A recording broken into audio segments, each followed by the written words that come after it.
یاسمین لوی با خواندن ترانه‌های کهن به زبانی رو به زوال سنت‌ها را زنده نگه می‌دارد. It's important for me to sing the songs because I think that is the only thing that will survive from my tradition, not even the language.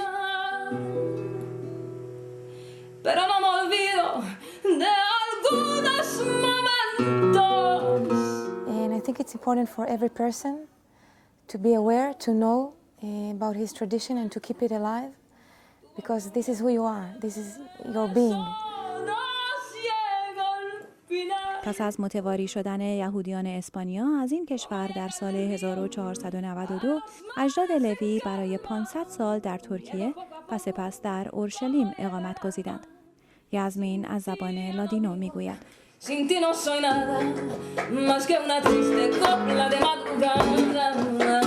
In Spain, the Jews spoke Spanish, like the Christians. But after they left Spain, the Spanish got mixed with different words of different languages, depending on the country that they went to live in. So it's an old Spanish mixed with many words of different languages. The songs, they all passed down orally from generation to generation because it was a shame at that time to be a singer as a woman. So women stayed at home and they cleaned, they cooked and they sang those songs.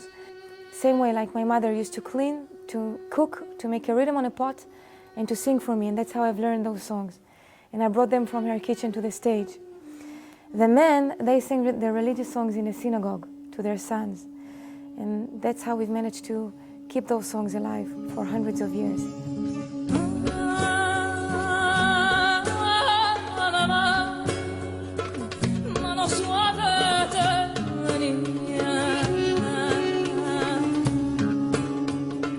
اسحاق لوی پدر یاسمین در زمان حیاتش ترانه‌ها و ملودی‌های لادینو را در 14 کتاب جمع‌آوری کرده است. The story is that one day she cleaned the house and she sang a romance in Ladino. He realized that when she dies, he will never hear those songs again. And this is where he decided to dedicate his life to collecting and preserving those songs. So for me, singing those songs, it's my way to experience him in my life.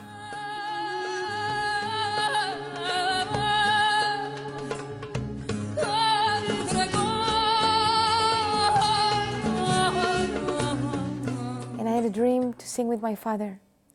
And he passed away when I was 1 year old. So I've managed to take a 50 years old recording of his singing, thanks to technology, and we made a duet. And it sounds like we were at the same time in the studio. And it's amazing because I don't remember him. And I grew up without him. I grew up with his voice, but not with him.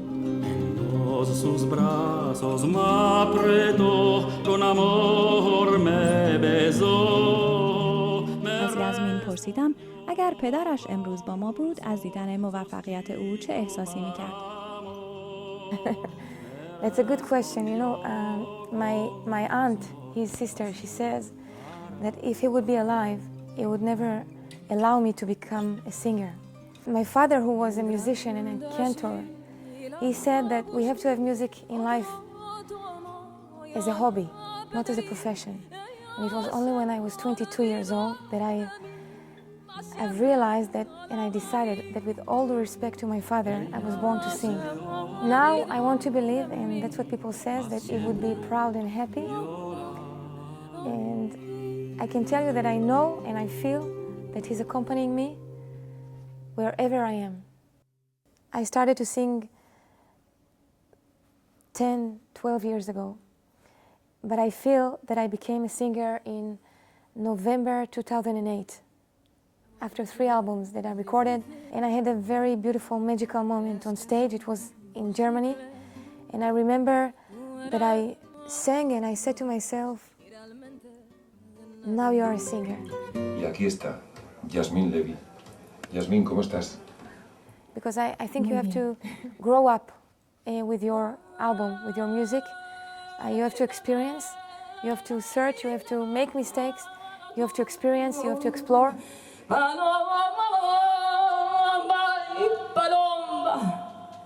I think every album of mine, you should expect something else. Same Yasmin, but something else, something different.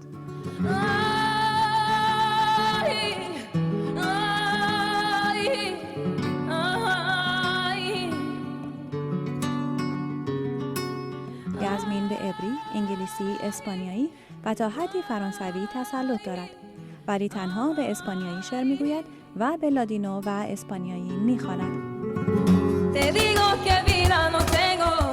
I think this is where I feel much more comfortable. I think that language is a whole world, and you have to live that world and to believe in it and to feel. I would and I will sing other languages only if I really feel that I live, that language. یاسمین موسیقی را پلی میان فرهنگ‌ها می‌نامد. And I always collaborate with people around the world, with Muslims, Jews, atheists, Christians. I work with people musicians from Iran, Greece, Iraq, Turkey, Egypt, Armenia, Israel, Spain, Paraguay, just name it. The message, first of all, is tolerance and mutual respect. I have, for example, an Armenian musician in my band as well as a Turkish one.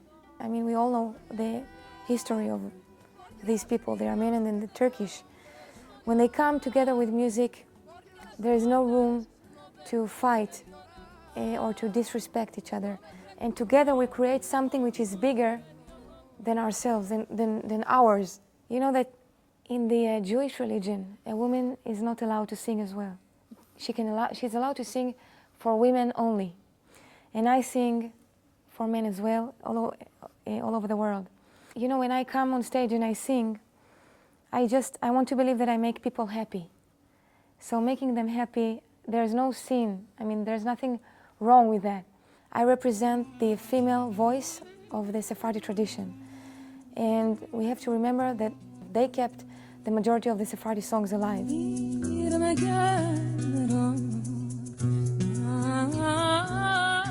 این خواننده در شعرهایش از آنچه بر او و نزدیکانش گذشته است میگوید.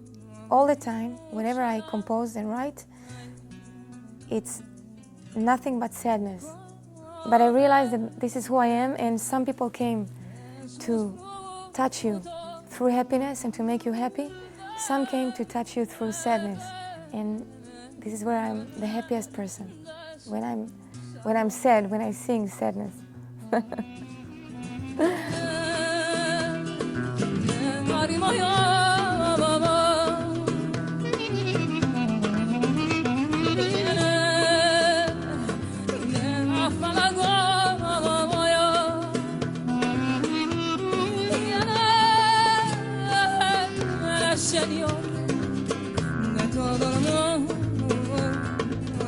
او از شهر زادگاهش اورشلیم به عنوان غمگین ترین شهر دنیا یاد می کند.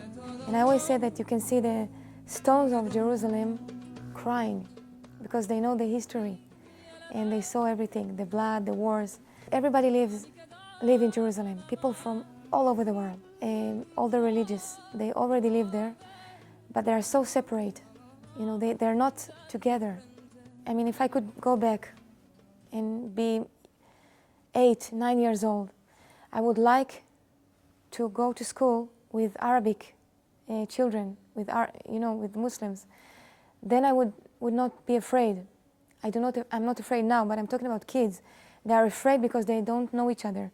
They never saw each other and they never touched. They are our future, and they are the beginning of the solution. If they get to know each other so young, the future is beautiful. I always say that if there wasn't any religion, music would be the religion. Because I'm Israeli and I'm Jewish. Many Arabic artists and Muslims artists would not collaborate with me. And for example, I made a collaboration with Natasha Atlas, a singer from Egypt. She never had any collaboration with any Israeli musician because she was afraid that she would be boycotted by the Arabic world. If I wasn't that musician that I am, I don't think that she might not even talk to me but thanks to music, she did.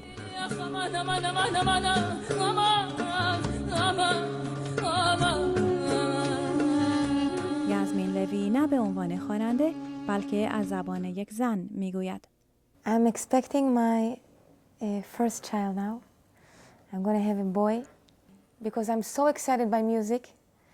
In my life, it's not a normal life. You know, you travel, you share music with people. People cry, people laugh, and they share it with you. They share so much love with you that I thought I don't need any more love. I have so much from the audience, from people.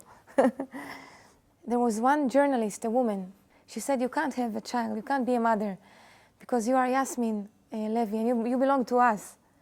And I thought it has a point, you know, because I belong to the people, me and my music. But thank God I didn't listen to her, and I will be a mother, inshallah.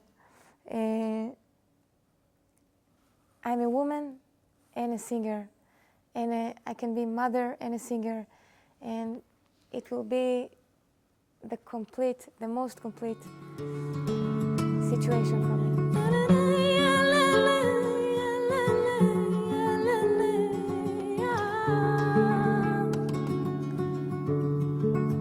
If you ask me what I want in the future, I want things to stay the way they are. I'm lucky for every time that I go on stage, that people want to listen to me. My biggest fear in my life, except for my family's health, is that people would not like to listen to me anymore. I think every artist has those fears. So that's what I ask, you know, from God, just to allow me to keep sharing my voice, my music with people. And I ask for nothing more. And to come to Iran, to finally meet the Iranian people. I have internet connection with them. I mean, I'm so curious to see their reaction. I think it would be amazing.